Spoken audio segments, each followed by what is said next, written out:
اللہ کا نام لینے سے انسان اچانک پہنچنے والی مصیبت سے بھی محفوظ رہتا ہے۔ عثمان بن عفان کہتے ہیں، میں نے رسول اللہ صلی اللہ علیہ وسلم سے سنا، آپ فرماتے تھے، جس نے شام کو 3 بار یہ دعا پڑھ لی اسے صبح تک کوئی اچانک مصیبت نہیں آئے گی، کوئی اچانک مصیبت نہیں آئے گی۔ یعنی اس کا مطلب نہیں کہ دوسری آ جائے گی، یعنی ایک دم کسی قسم کی پریشانی اس کو لاحق نہیں ہوگی۔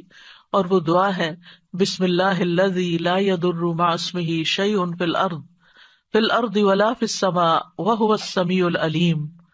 اللہ کے نام سے، وہ ذات کہ اس کے نام سے کوئی چیز زمین میں ہو یا آسمان میں نقصان نہیں دے سکتی، اور وہ خوب سنتا ہے اور خوب جانتا ہے۔ اور جس نے صبح کے وقت یہ دعا پڑھ لی اسے شام تک کوئی اچانک مصیبت نہیں آئے گی، اور جب شام کو کوئی پڑھ لے تو صبح تک اس کو پریشانی نہیں ہوگی۔ اسی طرح اگر انسان بسم اللہ نہیں پڑھتا تو یاد رکھیے کہ بسم اللہ نہ پڑھنے کا نقصان یہ ہے، ابن عباس کہتے ہیں کہ ابلیس نے اللہ تعالیٰ سے کہا کہ تو نے اپنی ساری مخلوق کا رزق واضح کر دیا ہے، میرا رزق کس میں ہے؟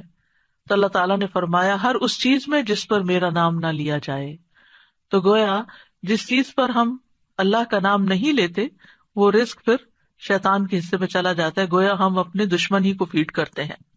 قیامت کے دن بھی اللہ کے نام سے وزنی کوئی چیز نہ ہوگی۔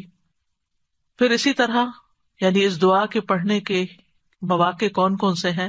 نمبر 1، ہر کام شروع کرنے سے پہلے، تاکہ اس میں برکت اور مدد حاصل ہو، اس کے اندر قبولیت ہو، ہمیں اخلاص نصیب ہو۔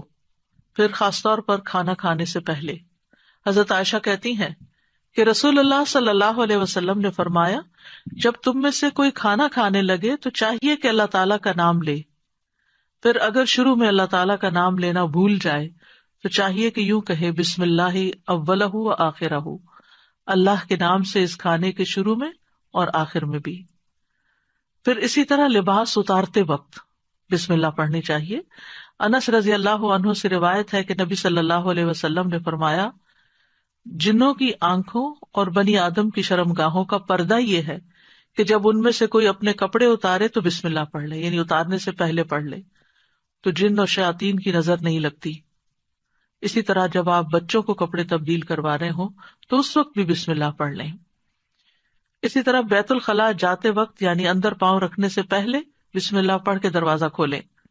حضرت علی رضی اللہ عنہ روایت کرتے ہیں، کہتے ہیں کہ رسول اللہ صلی اللہ علیہ وسلم نے فرمایا، جنوں کی آنکھوں اور بنی آدم کی شرمگاہوں کا پردہ یہ ہے کہ جب ان میں سے کوئی بیت الخلاء جائے تو بسم اللہ پڑھ لے، کیونکہ جب انسان ننگا ہوتا ہے تو حفاظت کے فرشتے اس سے دور چلے جاتے ہیں۔ تو اس وقت حفاظت پھر کس سے حاصل ہوگی؟ جب آپ واش روم میں جانے سے پہلے بسم اللہ پڑھ کے پھر داخل ہوں گے۔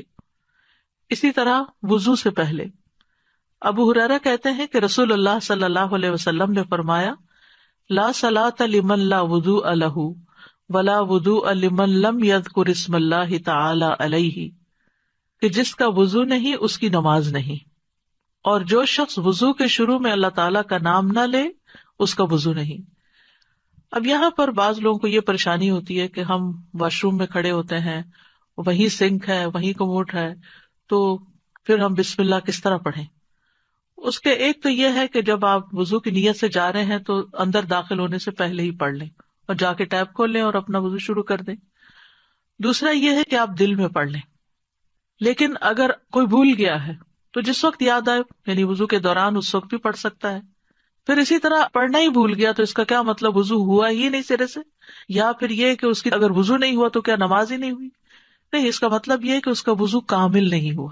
یہاں علماء نے اس کا مطلب یہ کیا ہے کہ اس کے وضو میں نقص رہ گیا، وضو ہو جائے گا، نماز ہو جائے گی، لیکن وہ جو برکت حاصل ہونی تھی یا زیادہ ثواب ملنا تھا اس سے انسان محروم ہو جاتا ہے۔ پھر اسی طرح یہ ہے کہ قرآن مجید کی قرأت سے پہلے بسم اللہ پڑھنی چاہیے۔ قتادہ سے روایت ہے، وہ کہتے ہیں کہ انس رضی اللہ عنہ سے سوال کیا گیا کہ نبی صلی اللہ علیہ وسلم کی قرأت کیسی تھی، تو انہوں نے بیان کیا کہ آپ صلی اللہ علیہ وسلم کھینچ کر پڑھتے تھے، پھر آپ نے بسم اللہ الرحمن الرحیم کو پڑھا، یعنی بسم اللہ الرحمن الرحیم، یعنی مد کے ساتھ پڑھتے تھے، الرحمن کو اور رحیم کو بھی کھینچ کر تلاوت کرتے تھے.